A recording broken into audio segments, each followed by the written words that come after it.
బొబ్బెర rice అండి. పిల్లలకి lunch బాక్స్‌లోకి ఈ విధంగా చేసి పెట్టారంటే చాలా ఇష్టంగా తింటారు. ఈ రైస్ ఎలా తయారు చేసుకోవాలో చూసేద్దాము. ఒక కడాయి పెట్టుకొని 2 స్పూన్ల ఆయిల్ వేసుకొని, కొద్దిగా ఆవాలు, కొద్దిగా జీలకర్ర వేసుకొని, అది చిటపటలాడిన తర్వాత 2 పచ్చిమిర్చి వేసుకోవాలి. మీ దగ్గర ఉంటే ఆనియన్ కూడా వేసుకోండి ఈ టైంలో, లేదంటే స్కిప్ చేయండి.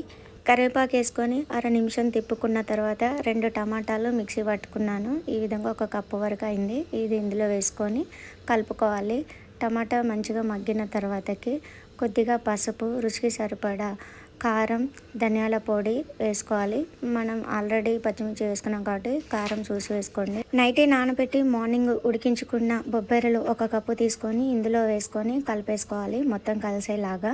చూడండి, మొత్తం కలిసి ఆయిల్ అనేది పైకి వస్తుంది. ఈ టైంలో రుచికి సరిపడా ఉప్పు వేసుకొని, కొత్తిమీర వేసుకొని ఒకసారి కలుపుకోవాలి. వేడివేడి అన్నం ఇందులో కలుపుకుంటే టేస్టీ అయిన బొబ్బెర రైస్ రెడీ.